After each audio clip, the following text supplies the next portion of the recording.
My name's Jimmy. What's up, you guys? Jimmy here, back at you with another review for Teen Wolf Season 4. And this is episode number 8. And the episode is titled Time of Death.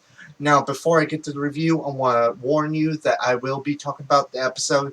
So, if you haven't watched it yet, I suggest you go watch it first and then come back here. But in this episode, Scott and the gang are trying to find a way to trick the benefactor into coming out, which he needs actual confirmation, visual confirmation that the target is dead. So they decide to fake Scott being dead, since he's like the highest on the list. But what they do is Kira does some of her Kitsune abilities, which makes him seem like he's dead, but it's more like he's in a very deep sleep. And then to top that all off, they only have 45 minutes to revive him. They have 45 minutes until they have to revive him. Otherwise, he will be dead, period. He's going to die if they don't do anything. But Styles, he has multiple laptops hooked up with some security camera feed, and eventually one or two of them gets messed up and find out that it's Kate and her berserkers, which somehow she wants Scott's body, but I don't know why. Most likely for the money. But I'm not sure the benefactor's going to pay someone that is on his death pool. I think she was just going to use Scott's body to also trick the benefactor into coming out in the open. But not only that, but there's a little bit of a thing going on between Derek and Aaron. I'm sorry, the episode went by so fast, I don't remember her name.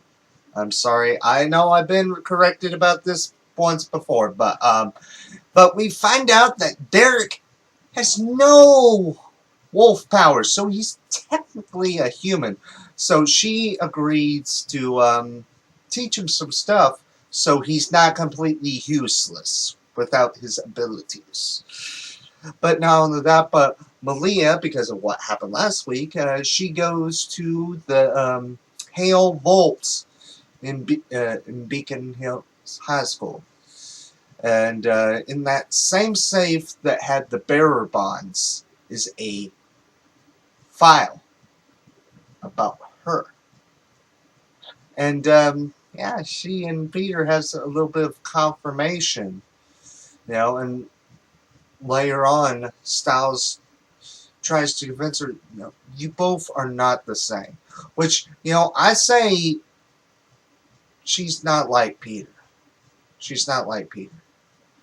Even after she explained more of what happened in her car accident years ago, I honestly could say she's nothing like Peter. Because Peter is a murderer. He doesn't kill people. He murders them. I mean, he murders innocent people. A lot. But also, we get to see some stuff between Lydia and her mother. And her mother kind of wants to help. So she decides her mother brings her what looks like the urn that her grandmother's ashes are in. But when she opens it up, it's not her grandmother's ashes. It's mountain ash.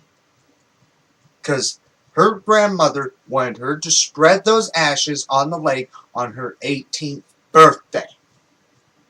And also, at the end of the episode, her mother gave her a little note. And this note looked gibberish to her mother, but it's actually in code. And we actually find out that her grandmother was also in Aiken House. So I think we know where Lydia gets her banshee powers from. And from what it looks like it's most likely her grandmother, because all this stuff is pointing to that her grandmother faked being dead. So, yeah. But I wonder, what kind of grandmother would put her own granddaughter on a Deadpool? That, that doesn't make sense. But all in all, this episode got pretty exciting at a few points. I mean, it kind of explores what Scott could eventually become. He could become the monster if he chooses to go on that path. And we find some. It seems like we find some truth about the benefactor. So, yeah, this episode, I think it was necessary. I think it was. Because it kind of, even though we didn't see the benefactor, we got hints towards who it could be, who it can be. And Banshee, at the end of the episode, Scott says, what type of person would not need to know if a person's really dead, but not have to be there? And that's a Banshee. Because a Banshee's going to know when a person is close to death. So, a Banshee would know when the person's actually dead or if they're actually alive still. But, yeah. This episode was pretty cool, Only got one more month from today. 4 more weeks, and that is it on Season 4. But, before I go, I want to let you guys know of some terrible news that came tonight to me. Robin Williams died. Robin Williams, the actor, died tonight. And from what the news is going on, he apparently committed suicide.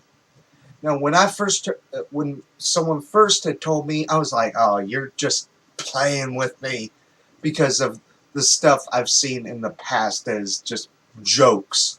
But this is actually happening. It's all around right now. I've seen multiple friends post on Facebook. I've seen multiple news pages that have posted something about it. I have to say this kind of and saddens me, because he is such a great and hilarious actor. He's been one of my favorite actors since I was a little kid watching him in Aladdin and Mrs. Doubtfire. So, it just saddens me to see such a great actor, a great person, leave us. It's just sad.